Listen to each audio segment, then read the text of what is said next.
হযরত ওমর ইবনে আব্দুল আজিজ রাহমাতুল্লাহ আলাইহি উনি কত বড় আল্লাহওয়ালা, কেমন আল্লাহকে ভয় করতেন। হযরত ওমর ইবনে আব্দুল আজিজ যখন খলিফা, ওনার যুগে উর্দুন দেশের একজন গভর্নর, সে চিন্তা করলো আমিরুল মুমিনিনের জন্য আমি একটু হাদিয়া পাঠাই। আমিরুল মুমিনিন তো সাধারণ খায় না, ভালো খাবার খায় না, অথচ রাজ পরিবারের লোক ছিল হযরত ওমর ইবনে আব্দুল আজিজ। হযরত ওমর ইবনে আব্দুল আজিজের চেহারা ছিল নাদুস নুদুস। তারিখের কিতাবের মধ্যে লেখে উনি খলিফা হওয়ার পর ওনার হাড্ডি আর চামড়ার মাঝে গোশত খুঁজে পাওয়া যায় নাই। চিৎকার মেরে কন্না আল্লাহু আকবার। উনি কি পরিমাণ আল্লাহকে ভয় করতেন। খলিফা হওয়ার পর উনি লোকদেরকে নিয়ে প্রথম যেদিন শপথ গ্রহণ করলেন, উনি সব মানুষকে একটা নসিহত করলেন, ইয়া আইয়ুহান নাসু তাকু রাব্বাকুম, হে মানুষেরা তোমরা আল্লাহকে ভয় করো, ইনসাফ কায়েম করো, ইনসাফ প্রতিষ্ঠা করো, আল্লাহর বিধান মানো, রসুলের তরিকা মানো, আল্লাহ তাআলার জান্নাত তোমাদের জন্য খুলে যাবে। চিৎকার মেরে কন্না আল্লাহু আকবার। বলেন তো আমার আল্লাহ পারে কি পারে না? এই ক্ষমতা আমার রবের আছে না নাই? এ যুবক ভাই, হযরত ওমর ইবনে আব্দুল আজিজ শপথ গ্রহণ করার পরে যেদিন ঘরের ভিতরে গেলেন, তার বিবি ছিল খলিফা আব্দুল মালিক ইবনে মারওয়ানের মেয়ে। এ যুবক ভাই, একটা জমানা এমন ছিল যেই জমানার ভিতরে হার মানুষের মধ্যে, হার তবকার মানুষের মধ্যে আল্লাহর ভয় ছিল। এমন একটা যুগ ছিল চোরের মধ্যেও আল্লাহর ভয় ছিল। সুবহানাল্লাহ যেরকম সবাই। কার মধ্যে? চোর। এই লোকটা আল্লাহরে ভয় করত। আল্লাহু আকবার, একটু জোরে কর না আল্লাহু আকবার। ও জামানা মুআজ্জাজ থে আমেলে কুরআহ কর, ও জামানা মুআজ্জাজ থে আমেলে কুরআহ কর, और हम जलिल हुआ हो तारे के कुरआह कर। তারা সম্মানিত হয়েছে খৌফ ও খশিয়াত নিয়া কোরআনের উপরে আমল করে, আর আমরা নির্ভীক হয়ে খৌফ ও খশিয়াত দিল থেকে বিদায় করে কোরআন হাদিসকে ছেড়েছি, যার কারণে এত বিপর্যয়। কথা ঠিক না বা ঠিক? দেখা চোরের মধ্যে কি ছিল? আল্লাহর ভয় ছিল। তারিখের কিতাবে এক ঘটনা লেখছে, আপনাদের কষ্ট হবে না তো বাজান? একটু বলবো নাকি? এই কিচ্ছাটা শোনাবে একটু, খুব খেয়াল করেন বাবা। এক বড় বুজুর্গের জবানের বলা কিচ্ছা। এক চোর চুরি করতে গেছে। চোর হইলেও কি হয়েছে? ইমানদার আছে আর কি। চোর গেছে চুরি করতে। চুরি করা ভালো কাজ না খারাপ কাজ? কথা কয় না। যারা আসতে কইছে এরা মনে হয় চোরের পক্ষে নাকি? একটু জোরে কন, চুরি করা ভালো কাজ না খারাপ কাজ? খারাপ কাজ। তো চোর চুরি করতে গেছে। চুরি করতে গিয়ে চিন্তা করে আজকে পাশের বাড়ি দিয়ে চুরি করবো। কান বের হয়, কয় না রে, প্রতিবেশীর ঘরে চুরি করা যাবে না, কারণ প্রতিবেশীরও একটা কি আছে? হক আছে। প্রতিবেশীর ঘরে যদি আমি চুরি করি তাহলে প্রতিবেশীর হক কি হবে? নষ্ট হবে। কারণ নবীজি হাদিসে বলেছে ওয়াল্লাহি লা ইউমিন, 3 বার বলেছে। এক সাহাবী বলেছেন ওমান লা ইউমিন ইয়া রাসূলুল্লাহ, কে ঈমানদার না? নবীজি বললেন মান লাম ইয়ামান জারুহু বাওয়াইকাহু, যার হাত থেকে, অনিষ্টতা থেকে প্রতিবেশী নিরাপদে থাকে না, সে কোনোদিন মুমিন হতে পারে না। ওই চোর কয় না রে, তাহলে তো প্রতিবেশীর ঘরে কি করা যায় না? চুরি করা যায় না। ফেরত আসছে। ওই দিন আর চুরি করে নাই, তার মধ্যে আল্লাহর ভয় ঢুকছে, হাদিসের কথা মনে পড়ছে। পরের দিন গেছে আরেকবার চুরি করতে, যায় দেয় ঘরে মূর্তি দেখা যায়। মূর্তি চেনেন তো? মূর্তি দেখা যায়, দেবতা দেখা যায়, প্রতিমা। এই লোকটা চিন্তা করে আসলাম চুরি করতে, কিন্তু মূর্তিওয়ালা বাড়ি, মনে হয় এটা মুসলমানের বাড়ি না। কার বাড়ি? হিন্দু বাড়ি। এই জোরে কোন কার বাড়ি? হিন্দু বাড়ি, এটা মূর্তিওয়ালা বাড়ি। আমি মুসলমান, যদিও চুরি করতে আসছি, হিন্দুর বাড়িতে চুরি করে হিন্দুর টাকা খাইয়া মরতে চাই না। খামো তো খামো, মুসলমানের খাম, হিন্দুর খাম কে? ওর ভিতরে ভয় ঢুকছে। হিন্দুর ঘরে কি করে নাই? চুরি করে নাই, ফেরত আসছে। পরের দিন আরেক ঘরে ঢুকছে, চুরি করবে। সেই ঘরে গিয়া যা দেখে শুলি দেখা যায়। শুলি, খ্রিস্টানদের যে শুলি, যে টায়ের মতো। চিন্তা করে আল্লাহ, চুরি করতে এলাম, তাইলে এটা দেখা যায় মনে হয় খ্রিস্টানের ঘর। কার ঘর? খ্রিস্টানের ঘর।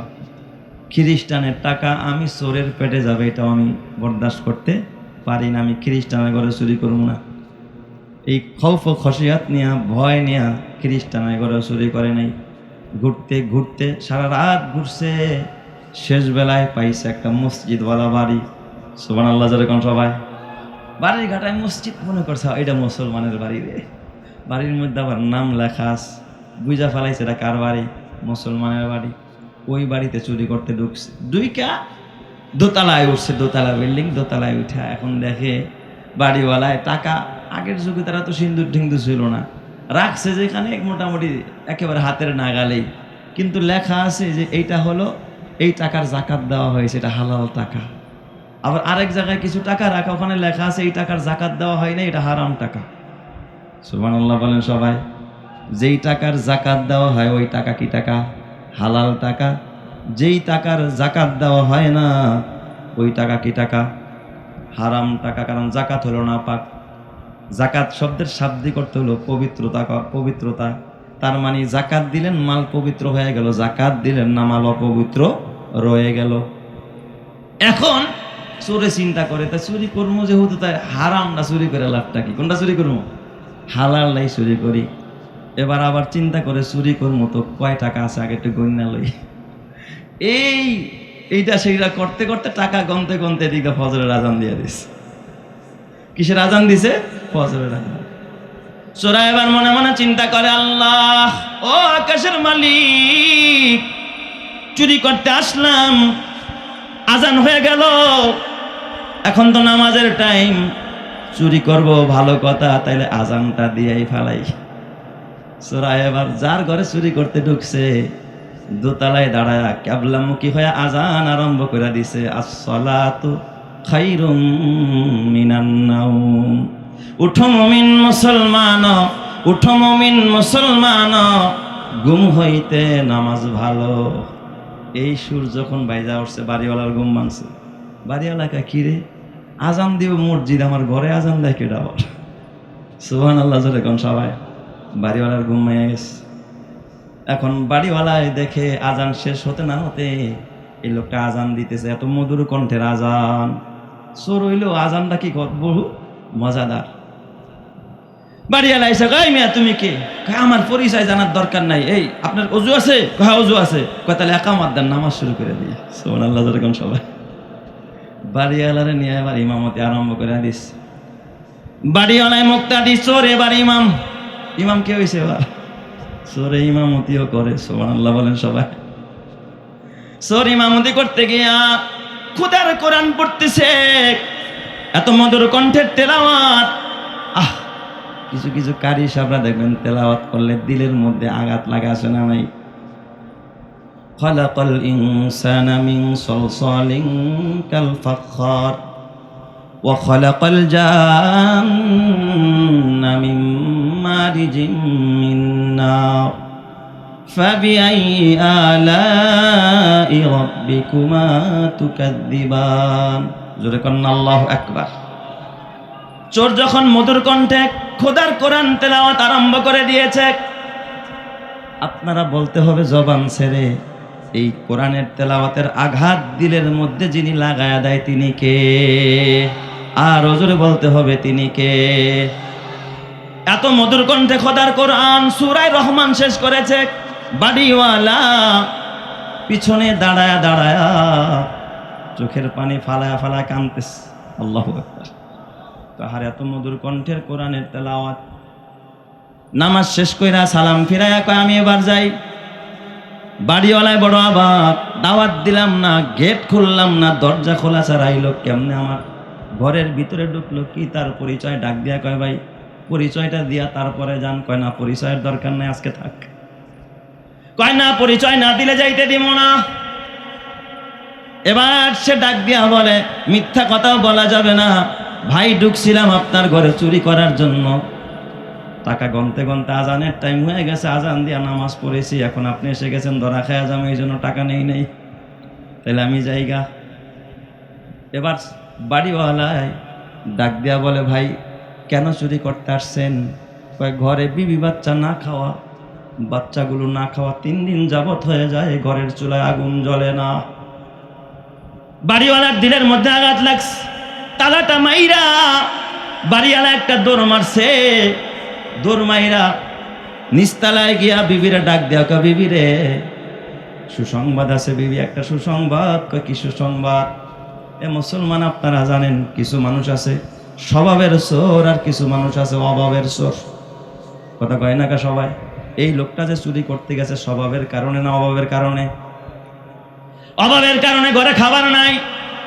আবার কিছু মানুষ চুরি করে, মাসে 1 লক্ষ টাকা বেতন পায়, কিন্তু এই টেবিলে বৈশা কলমের খোঁচা দিয়া লক্ষ লক্ষ কোটি কোটি টাকা আত্মসাৎ করে। বলেন তো এরা অভাবের চোর নাকি স্বভাবের চোর? তু কুজাওয়া সুন্নতে আহমদ কুজা, তু কুজাওয়া সুন্নতে আহমদ কুজা, বা মোহাম্মদ কাইসাওয়াদ নিসবত তুরা, বা মোহাম্মদ কাইসাওয়াদ নিসবত তুরা। বিবিরে ডাক দিয়া, বিবি তুমি না বলছিলা আমার ঘরে একটা যুবতী মেয়ে আস, মুত্তাকি ছেলে তালাশ করতেছিলা রে বিবি, মুত্তাকি ছেলে কোথাও পাওয়া যায় না। ও বিবি বহু জায়গা তালাশ করলাম, আজকে তো মুত্তাকি ছেলে আমার ঘরের মধ্যে পাওয়া গেছে রে বিবি। কয় কেমনে পাইলা? কয় চুরি করতে আসছে, কিন্তু সে তো আল্লাহর ভয়ে নামাজে দাঁড়ায় গেছে, একামত দিছে, আজান দিছে, কি মধুর কণ্ঠে কোরআনের তেলাওয়াত করলো। অভাবের কারণে সে চুরির কাজে আসছে। এর কাছে আমার তো সম্পদের অভাব নাই, একটা মাত্র মেয়ে, আর কোনো ছেলে মেয়ে কিচ্ছু নাই। যদি এই মেয়েটা তার হাতে তুলে দেই, আমার মনে হয় আমার সম্পদের মধ্যে সে কোনোদিন লোলুপ দৃষ্টিতে তাকাবে না, ইনসাফের মতো বন্টন করবে। চিৎকার মেরে কন আল্লাহু আকবার। কথা ঠিক না ব্যাঠিক জোরে কন? এই জন্য আমার বাবা, তাহলে এরপরে ওই বাড়িওয়ালা স্বামী আর স্ত্রী দুইজনে মিল্লা কাজী ডাকাইয়া চোরকে এবার খুইলা ঘরের মধ্যে নিয়ে বর সাজায় দিস। বর সাজায় বসা কয়, আমার মেয়েটা আমি তোমার কাছে বিয়ে দিয়ে দিলাম, তুমি এবার কবুল বলতে পারো। আর তোমার যত সম্পদ লাগে এই যে চাবি দিয়া দিলাম, এই সম্পদ নিয়ে তোমার পরিবারের সবার খাবারের ইন্তজাম করো। চিৎকার মেরে কন্যা আল্লাহু আকবার। বলেন তো ব্যবস্থা করে দিলেন কে? আরো জোরে বলতে হবে, ব্যবস্থা করলেন কে? কিসের কারণে? তাকওয়ার কারণে, আল্লাহর ভয়ের কারণে। এ বাবা, খৌফ খশিয়াত আজকে তোমার ভিতরে ঢুকাও। তোমার ভিতরে যদি ঢুকাইতে পারো, তোমার মান আর মর্যাদা, তোমার সম্মান, তোমার ইজ্জত যিনি বাড়াবেন তিনি কে? আমি কিন্তু বেশি লম্বা করতে চাই না বাবা। আপনারা জানেন ইসলামের দ্বিতীয় খলিফা ওমরে সানি, এ বাবা যাকে ওমরে সানি বলা হয়, হযরত ওমর ইবনে আব্দুল আজিজ রহমাতুল্লাহ আলাইহি। নাম শুনছেন নি আপনারা? ছোট বুজুর্গ না, অনেক বড় বুজুর্গ, অনেক বড় বুজুর্গ আল্লাহওয়ালা হযরত ওমর ইবনে আব্দুল আজিজ রহমাতুল্লাহ আলাইহি, যাকে ওমরে সানি বলা হয়। হযরত ওমর রাদিয়াল্লাহু তাআলা আনহুর খেলাফতের পর, এরপরে যখন দীর্ঘদিন পর এ বাবা উমাইয়া শাসন, উমাইয়া খলিফাদের শাসন চলতেছে, বনি উমাইয়াদের শাসন চলতেছিল। ওই সময়ের একজন খলিফা হযরত ওমর ইবনে আব্দুল আজিজ রহমাতুল্লাহ আলাইহি, যার ভিতরে কি পরিমাণ আল্লাহর ভয় ছিল। হযরত ওমর ইবনে আব্দুল আজিজকে ইন্তেকালের আগে এক লোক জিজ্ঞাসা করলো, ও ওমর ইবনে আব্দুল আজিজ, আপনি মৃত্যুর আগে আপনার সন্তানদের জন্য, পরিবারের জন্য কি রেখে গেলেন? অনেক মানুষ মরার আগে সন্তানের জন্য গাড়ি করে যায়, বাড়ি করে যায়, সম্পদ করে যায়, টাকা পয়সা মিল ফ্যাক্টরি করে যায়। আপনি আপনার সন্তানের জন্য কি রেখে গেলেন? হযরত ওমর ইবনে আব্দুল আজিজ রহমাতুল্লাহ আলাইহি একটা জবাব দিলেন, আমি আমার সন্তানের জন্য সম্পদ রাখি নাই, আমি আমার সন্তানদেরকেই সম্পদ বানায় গেলাম। জোরে কন্না আল্লাহু আকবার। সন্তানদেরকে কি বানাইলাম? সম্পদ বানাইলাম।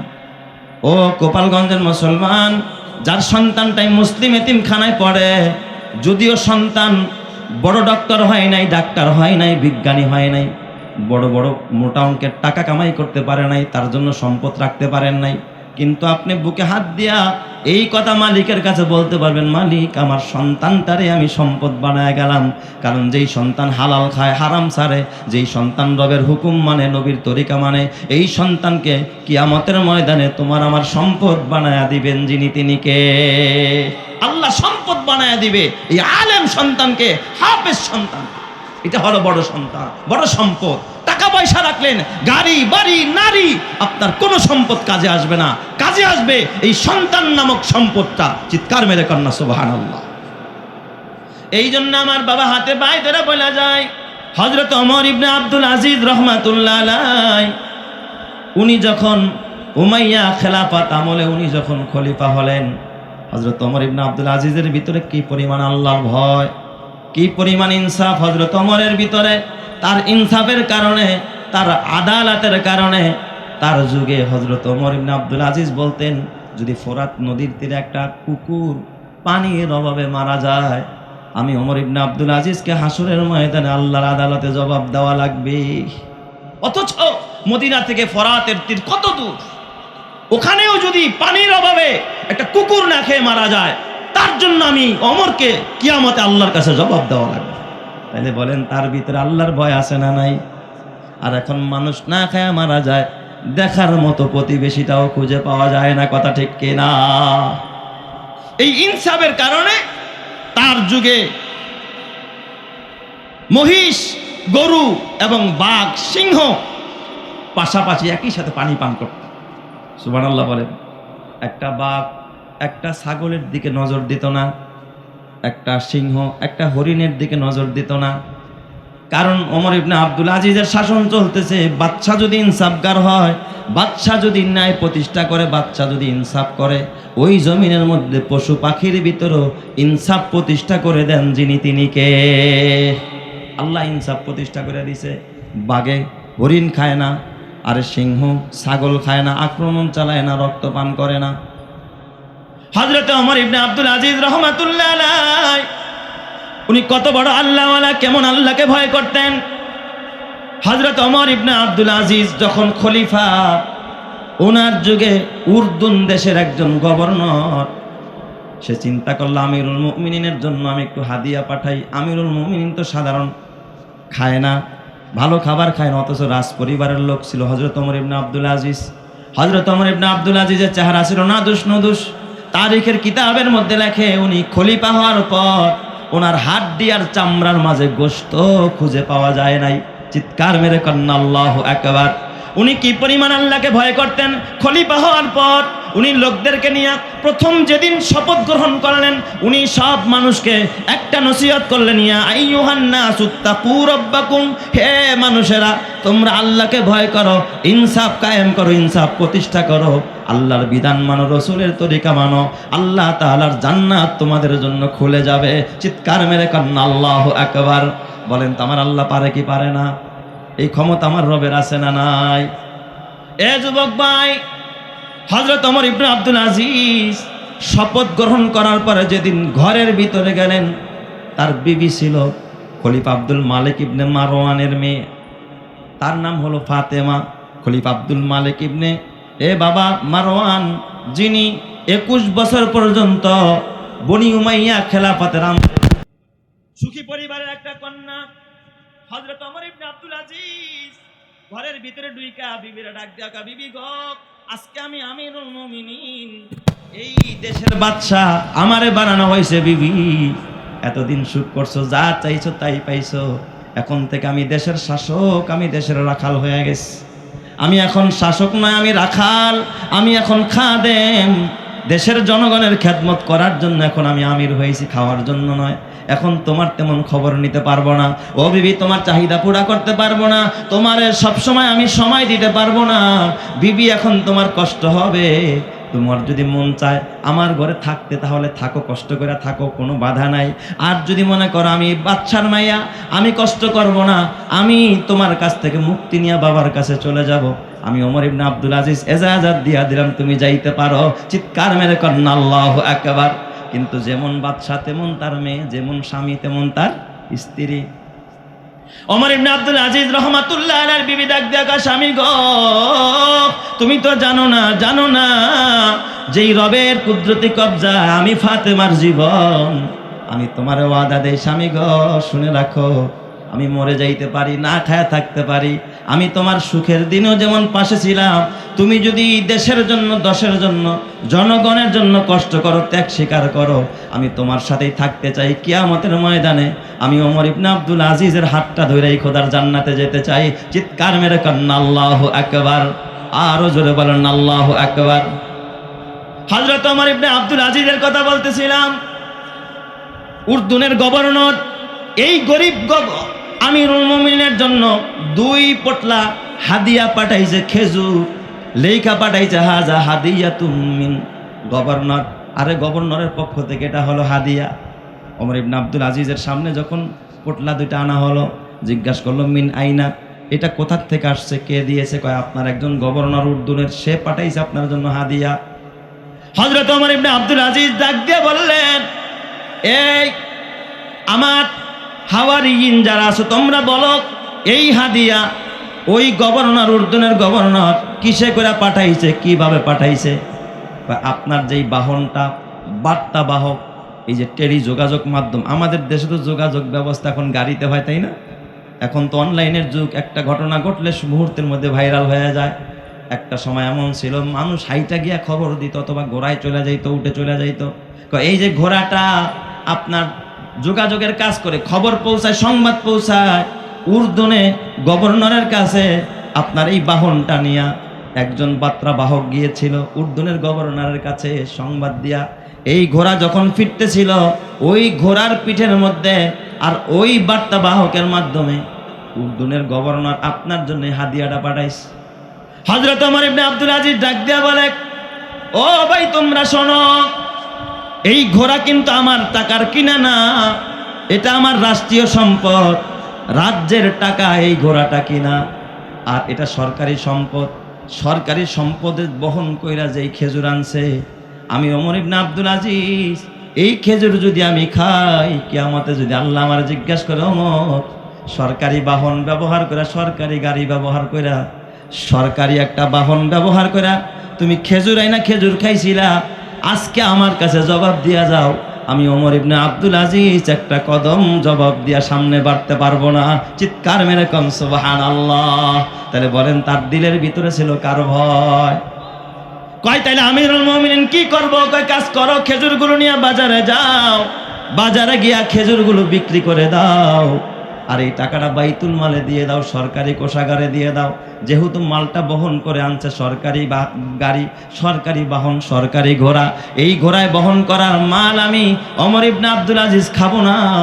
ওই মাল বাজারে যখন নিয়ে যায়, ওমর ইবনে আব্দুল আজিজের এক চাচাতো ভাই দৃশ্যটা দেখে তার দিলের মধ্যে লাগছে, আহারে আমার ভাইয়ের মধ্যে কি পরিমাণ তাকওয়া, পেটে ভাত নাই, পিঠে কাপড় নাই, পরিবারের খবর নাই, এমনকি ঈদের দিনে বাচ্চারা কাঁধে পোশাক নাই। ওমর ইবনে আব্দুল আজিজের ঘরে এতটা অভাব, চাচাতো ভাই বেশি টাকা দিয়া খেজুরের পোটলা দুইটা কিনে তারপরে এই পোটলা দুইটা নিয়ে আসছে ভাইয়ের দরবার ওমর ইবনে আব্দুল আজিজের কাছে। কয় নেন ভাই, আমি এবার হাদিয়া দিলাম।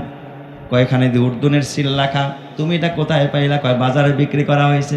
এই যে দেখেন রিসিপ্ট দেখেন, আমি বাইতুল মালের পক্ষ থেকে এই খেজুরগুলো ক্রয় করে আপনাকে আমি হাদিয়া দিলাম, আপনি এবার খান, আমার পক্ষ থেকে এটা হাদিয়া, আমি টাকা দিয়া দিছি বাইতুল মালের ভিতরে।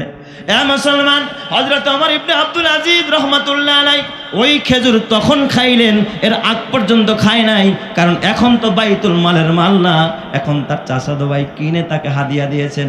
হাদিয়া খাওয়াও সুন্নত, হাদিয়া দেওয়াও সুন্নত, হাদিয়া নেওয়াও সুন্নত। কথা ঠিক না বা ঠিক জোরে কন?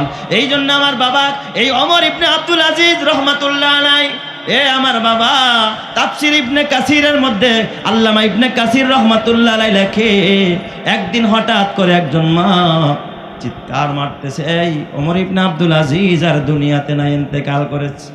লোকেরা জিজ্ঞাসা করে, ও বুড়ি মা, তুমি কি গায়েবের খবর জানোনি? মাত্র 2.5 বছর ক্ষমতা আসছে, এত তাড়াতাড়ি ওমর ইবনে আব্দুল আজিজ মরতে পারে না, কারণ তার বয়স এখনো 40 হয় নাই।